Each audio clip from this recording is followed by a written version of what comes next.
आज हम पढ़ेंगे अयोगवाह। अयोगवाह ऐसे वर्ण होते हैं जो ना तो स्वर होते हैं और ना ही व्यंजन होते हैं, लेकिन इनका प्रयोग स्वर और व्यंजन दोनों के साथ होता है। अब इनमें ये वर्ण कौन कौन से हैं? अंग, अ के ऊपर चंद्र बिंदु, और तीसरा है अह। ये तीनों जो वर्ण हैं वो अयोगवाह कहलाते हैं। हमने हिंदी में देखे हैं शब्द बहुत सारे, जैसे कुछ शब्द ऐसे होते हैं जिनके ऊपर बिंदी लगी होती है, किसी के ऊपर चंद्र बिंदु लगा होता है और किसी के साथ में विसर्ग लगा होता है। तो ये जो तीनों हैं वो जो वर्ण है, इनसे बनने वाले जो वर्ण हैं वो अयोगवाह कहलाते हैं। अब इनको अयोगवाह क्यों कहलाते हैं? अब हमने देखने स्वर पढ़े थे। स्वर में कितने स्वर पढ़े थे? 11 स्वर पढ़े थे। अ से लेकर औ तक पढ़ा था।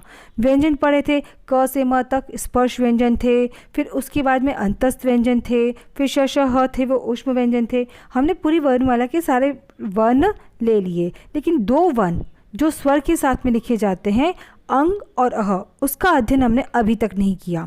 हमने स्वर भी पूरे पढ़ लिए, व्यंजन भी पूरे पढ़ लिए, लेकिन अंग और अह के बारे में नहीं पढ़ा। ये अंग और अह ही आपके क्या कहलाते हैं? अयोगवाह कहलाते हैं। अब इन्हें अयोगवाह क्यों कहा गया है? क्योंकि इनको लिखते हैं तो उनका जो स्वरूप है वह स्वर के जैसा होता है। जैसे अंग, अ के ऊपर बिंदी है तो वो स्वर जैसा है, लेकिन यदि हम इसका उच्चारण करते हैं तो अंग, पीछे से ग इसमें ध्वनि आ रही है, अह, तो उनका उच्चारण किसके समान हो रहा है?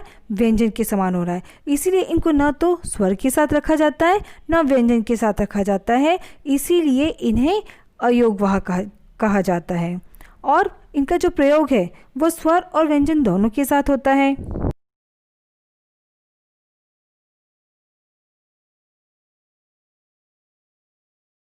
इसलिए भी इन्हें हम अयोगवाह कहते हैं। अब इनका स्वरूप कैसा होता है? अब हमने अंग और अह के बारे में तो पढ़ लिया, लेकिन हम देखते हैं अ के ऊपर चंद्र बिंदु भी होता है, तो इस वर्ण का भी हम हिंदी में प्रयोग करते हैं।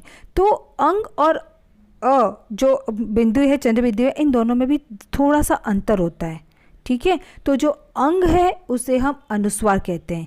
जब हम शिरोरेखा पर बिंदी लगाकर किसी वर्ण का प्रयोग करते हैं तो वे वर्ण अनुस्वार कहलाते हैं, और वे वर्ण जिनके ऊपर हम चंद्र बिंदु लगा करके दर्शाते हैं तो वे अनुनासिक कहते हैं। परिभाषा के अनुसार क्या होगा? अनुस्वार होता है वे वर्ण जिनका उच्चारण नाक और मुंह दोनों के माध्यम से किया जाता है, उन्हें हम अनुनासिक कहते हैं। जैसा कि नाम से ही स्पष्ट है, नासिक, अनुनासिक, जिन वर्ण का उच्चारण नाक और मुंह के माध्यम से किया जाता है उन्हें हम अनुनासिक वर्ण कहते हैं। और अनुस्वार और अनुनासिक में अंतर क्या हो गया? जैसे अनुस्वार को दर्शाने के लिए बिंदी का प्रयोग करते हैं और अनुनासिक वर्णों को दर्शाने के लिए हम वहाँ पर चंद्र बिंदी का प्रयोग करते हैं। जैसे इसमें शब्द हो गए चांद, आँख, अंगूठा आदि। और अनुस्वार और अनुनासिक को समझने का, अंतर करने का एक और तरीका है। जैसे मैं बोलूँ हंस, हंस, तो हंस में अपन कौन सी बिंदी लगाते हैं? ऊपर चंद्र बिंदु। और अगर हमें हंस में अनुस्वार लगाना है, अगर चंद्र बिंदु हटा दो, केवल बिंदी लगाओगे तो क्या हो जाएगा? हंस। अंतर समझ में आए? ऐसे ही चंद और चांद। ठीक है, तो चंद में अनुस्वार लगता है और चांद में अनुनासिक लगता है। क्लियर? अब हम देखेंगे विसर्ग।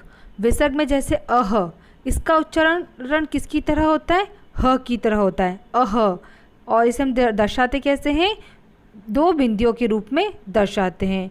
अधिकांश इसका प्रयोग तत्सम शब्दों में किया जाता है। संस्कृत के जो शब्द हैं उनमें इसका प्रयोग किया जाता है, जैसे अतः, स्वतः, प्रातः आदि। तो तीनों चीज़ें क्लियर हो गई हमारी। अनुस्वार, अनुनासिक और विसर्ग। अनुस्वार को बिंदी के रूप में दर्शाया जाता है, अंग की बिंदी के रूप में। अनुनासिक को चंद्र बिंदी के रूप में दर्शाया जाता है। ये दोनों अंग की ही बिंदियाँ हैं। अनुस्वार और अनुनासिक दोनों अंग की ही बिंदियाँ, बस इसमें उच्चारण में अंतर होने के कारण इसको अनुस्वार को एक बिंदी के रूप में दर्शाया जाता है और अनुनासिक को चंद्र बिंदी के रूप में दर्शाया जाता है। तीसरा है हमारा विसर्ग, जो दो बिंदियों द्वारा दर्शाया जाता है और संस्कृत निष्ठ शब्दों में इसका प्रयोग किया जाता है। हमारी हिंदी भाषा में तत्सम और तद्भव दोनों प्रकार के शब्द होते हैं, जो तत्सम शब्द होते हैं उसमें हम इसका प्रयोग करते हैं। ठीक, इसके बाद है संयुक्त व्यंजन और द्वित व्यंजन।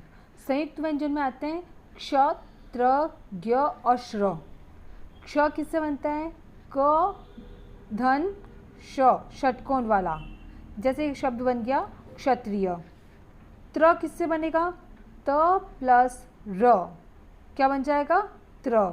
ऐसे ही ज्ञ किससे बनेगा, ज धन ज्ञ, तो इससे क्या बन जाएगा, ज्ञ, शब्द क्या बन जाएगा इससे, ज्ञानी। अब है श्र, श्र श्रमिक वाला, ये किससे बनता है, श शंकर वाला, श धन र, क्या बन गया, श्र। ये संयुक्त व्यंजन कहलाते हैं। संयुक्त व्यंजन में क्या होता है, एक से अधिक व्यंजन आपस में मिलते हैं, इसीलिए हम इसे संयुक्त व्यंजन कहते हैं। जो व्यंजन एक से अधिक व्यंजनों के मेल से बनते हैं उन्हें हम संयुक्त व्यंजन कहते हैं।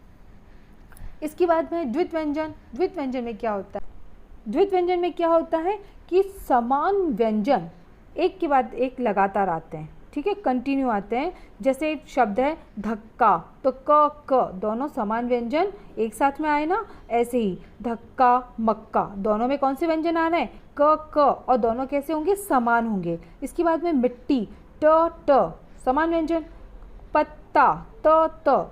तो इस प्रकार द्वित व्यंजन में समान व्यंजन बार बार आते हैं, उसे हम कहते हैं द्वित व्यंजन। अब इसकी परिभाषा क्या हो गई कि जैसे जब किसी स्वर रहित व्यंजन का उसी स्वर युक्त व्यंजन के साथ संयुक्त रूप से उच्चारण किया जाता है तो उसे द्वित व्यंजन कहते हैं। अब स्वर रहित, स्वर युक्त, क्या मतलब हो गया इसका कि जो व्यंजन इसमें समान जुड़ रहे हैं उसमें पहला वाला जो व्यंजन है वो आधा होगा, तो वो क्या हो गया, स्वर रहित हो गया। और स्वर युक्त जो अगला व्यंजन होगा उसमें स्वर जुड़ा हुआ होता है। तो जैसे धक्का, क कैसा है, इसमें आगे वाला आधा है और का पीछे वाला कैसा है, पूरा है। तो इस प्रकार द्वित व्यंजन में दो समान व्यंजनों की आवर्ती होती है और जो पहला व्यंजन होता है वो हमेशा कैसा होता है, आधा होता है। तो इसे हम कहते हैं द्वित व्यंजन।